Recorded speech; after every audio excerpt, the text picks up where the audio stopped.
Hello and welcome to another complete Cambridge IGCSE PE lesson. In this video we'll break down and simplify 14 recent past exam questions on Chapter 7, Training. If you enjoyed this video, consider subscribing to the channel, give the video a thumbs up and visit my channel page for short summary videos and my resource store by clicking the link in the description for complete revision and teaching materials.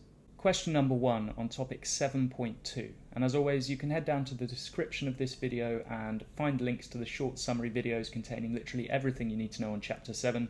So if you want to recap a specific topic or don't understand a question, head down there, watch the relevant video, then come back and attempt it. So the table shows a training session for a performer trying to improve their fitness.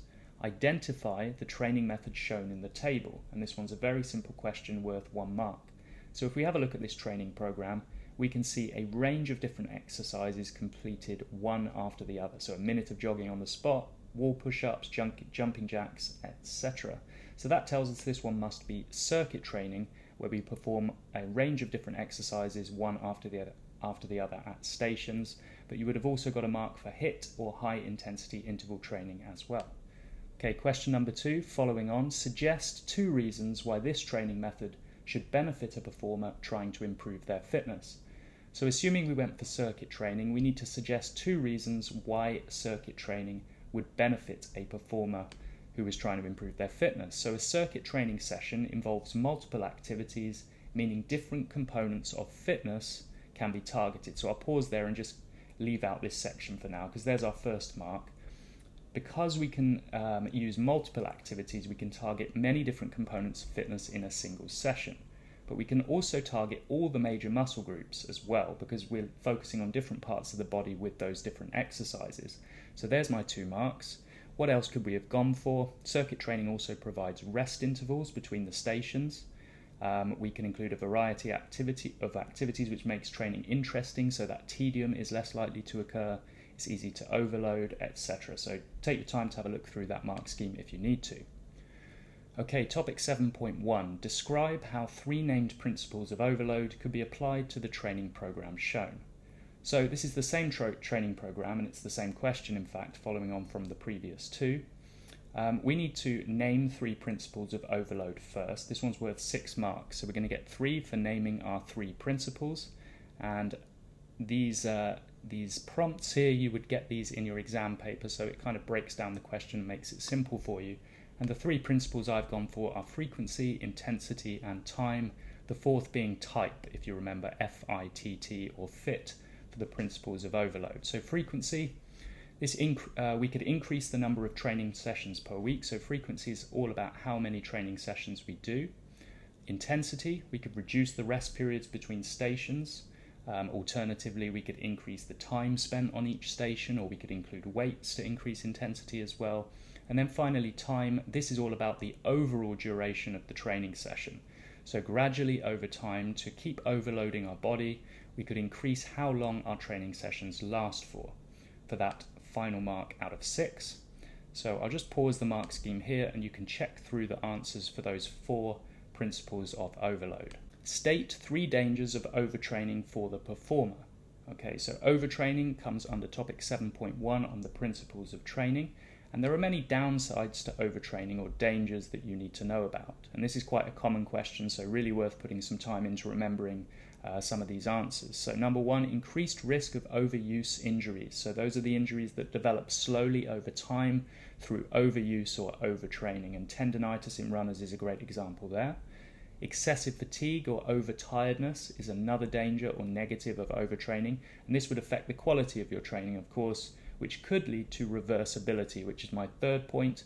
And reversibility is of course one of our principles of training, which says that if we stop training, we will lose our fitness gains. There's lots of other things we could have included in this answer, but pause the video here and have a look through that mark scheme. As I mentioned, these questions do come up a lot. So next one on topic 7.3, now warming up and cooling down. The diagram shows a sprinter at the start of a race. Describe 3 benefits for a sprinter of a warm-up. So the benefits of a warm-up, we really need to know those, but here we need to direct those benefits to the sprinter specifically. So a warm-up allows the sprinter to practice their starts and sprinting technique. If you remember, one of the phases of a warm-up is skill familiarization, where we practice the skills we're going to be using during the event. So a sprinter is likely to practice their sprint starts and technique before the event. It also warms the muscles, which makes them more elastic or flexible, thus increasing stride length. So I've added a bit of extra detail here, didn't need to include all of that, but warming the muscles and increasing flexibility for another mark. And then finally, it allows the performer to prepare mentally for the race, so a psychological benefit there of warming up. Remember, warm-ups and cool-downs, you need to know psychological and physiological benefits, so benefits to the mind and the body. And there's lots of different points we could have included in this one. Okay, describe the 3 phases of a warm-up. Describe, so we're not just naming the 3 phases, we need to give a bit of information about each one as well. So our first phase is going to be the pulse raiser or heart raiser, where we're raising our pulse rate and our breathing rate, and therefore increasing the delivery of blood and oxygen to the working muscles. The second phase then is typically stretching, usually dynamic stretching, as most sports involve movement. Static stretching isn't that specific to most sports, so dynamic I put in brackets there, but stretching would be fine for the second mark. And the purpose of stretching is to increase the elasticity of the muscles or flexibility of the muscles, and therefore the range of movement that is possible at the joints. And then finally we have skill familiarization, otherwise known as drills, which allows the athlete to practice relevant skills before the event. So the example of a golfer practicing their putts and drives before they play their round. Okay, and take a look through the mark scheme there. Again, we've covered most of the relevant points there, but have a look for some alternative descriptions. Okay, topic 7.3 still on warming up and cooling down, using a named physical activity. So remember, whenever you get asked to name a physical activity, just name a sport that you think that you're capable of answering for. Describe a suitable exercise for each phase of a warm-up. So we just need to describe an exercise that comes under the pulse raiser, the stretching, and the skill familiarization. So I've gone for tennis, and our pulse raiser could be jogging around the court, or shuttle runs between the net and the baseline if we want some directional changes there as well. Phase 2, that's our stretching, and I said dynamic stretching, so shoulder rotations to improve flexibility in the deltoid muscles in the shoulder, lunges for lower body. I've given 2 examples here, but one is fine. It is, however, a good idea to add additional detail if you have the time, just to guarantee yourself the mark. And then phase 3, skill familiarization, that's practicing serving before the game. If any of us have watched tennis, we know that that always happens before the game. We need to practice those skills before we start playing. So this example here was for football, so you can have a look at that one and compare it. But make sure when you have to name a physical activity, you choose one that you're comfortable with and you can answer for the question. Okay, suggest 2 different, psychological, I always get these 2 confused, so psychological and physiological. You need to really read these ones carefully, because this is a common mistake, mixing up psychological and physiological. So psychological relates to the mind, 2 psychological benefits that a cool down can provide for a performer. So it provides an opportunity for the performer to reflect on their performance. Okay, so give themselves feedback, think about what they did well, what they could improve next time. And this is really important for development over time, to reflect on your performance, and that could happen during the cool down. And then it helps the performer to relax and reduce levels of arousal or anxiety or tension in their body after the event as well. So what could we have gone for? Allows the performer to reflect on the game, we mentioned that one, or their own performance, or receive feedback, perhaps from a coach. It helps the performer to return to a calm state, gives them time to calm down, relax, reduce arousal or anxiety as mentioned here, and helps them to transition back into daily life or daily activities. So those are the points you need to remember for psychological benefits for a cool down. Okay, continuous training is a suitable method of training for improving cardiovascular endurance. So topic 7.2 on the methods of training. You can find the links to the videos down in the description if you need a quick recap. State 1 advantage and 1 disadvantage of continuous training. Now the command word here is state, okay, which essentially means name. We don't need to describe or explain here. So a very simple question for 2 marks. An advantage of continuous training, it requires very little equipment and can be done almost anywhere. Okay, so think of going for a run at a continuous pace. All you'd need is a pair of trainers and you can do it almost anywhere. Go out on the road or around a park. So that's an advantage of continuous training. We don't need lots of equipment. And a disadvantage, it can be tedious or boring because there's no variation, which can lead to demotivation and potentially dropping out of a training program. If we get too demotivated or bored, then we're more likely to drop out, which could of course lead to reversibility as well. So I'll leave you to have a look through that mark scheme there. It's quite clear the different points you could have included, but really worth going through this one. We need to know the advantages and disadvantages of our 6 training methods. Okay, next question, still on topic 7.2. An untrained performer joins an athletics club to try and get fit to run in a long distance race. Suggest a method of training that could be used to help improve the performer's stamina. So let's start with that. We're going to get 1 mark out of 3 for just suggesting our training method. So stamina or cardiovascular endurance, we should have gone for either continuous training or fartlek, ideally. And you need to give 2 justifications for your answer. So why is continuous training a useful method of training or an appropriate method of training for a long distance runner? Well, it improves aerobic fitness, which is essential for long distance running. So you can see with this second part of my statement here, I'm linking it back to the question.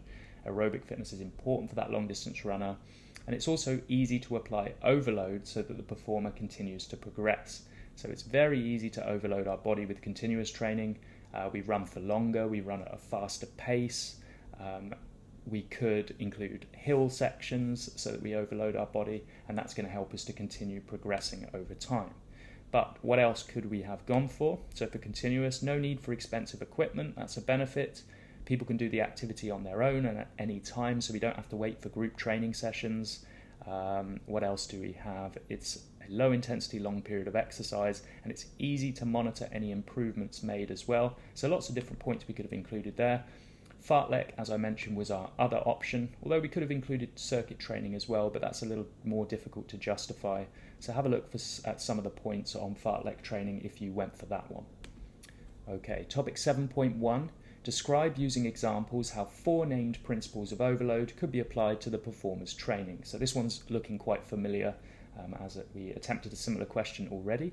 So the 4 principles of overload, first of all, we have frequency, intensity, time and type. So fit, double T, okay? And we need to see how they could be applied to that performer's training. So frequency, we could increase the number of training sessions per week, for example, and it does say using examples, so always include an example if it tells you to, from 2 training sessions a week to 3 training sessions a week. So as we get fitter, we want to overload the body, we can add an additional training session. That's what frequency is all about. Then intensity, we could increase the average running speed. Time, we could increase the duration of the training session. So that's all about how long the overall training session lasts for. So maybe we start off on 30 minutes per training session, and as we get fitter, we want to overload the body, we increase that to 40 minutes. And then finally, our final principle is type. So we could include another training method like HIIT, a different type of exercise, which would help us to promote overload, because of course HIIT is high intensity, so it would help to push some of our systems beyond what they're already capable of doing, thus promoting overload. Okay, so have a look at the mark scheme. Most of it's been included here already, but take your time to study that one before moving on to question or topic 7.3, our next question, where we need to describe 4 effects on the performer of completing a cool down after exercise. So we already had a look at a question where we needed to talk about the psychological benefits of a cool down, but now this one is more general. So any effect or benefit of a cool down. So I've gone for psychological and physiological. So the first one is physiological. It allows the heart rate and breathing rate to return to resting levels gradually. And gradually is a really important word to include here, because of course when we stop exercising, our heart rate and breathing rate will go down, but our cool down helps them to go down more slowly or reduce gradually, so that blood and oxygen can continually be delivered around the body. Our second point is it assists with the removal of waste products. Okay, so that links to the first point.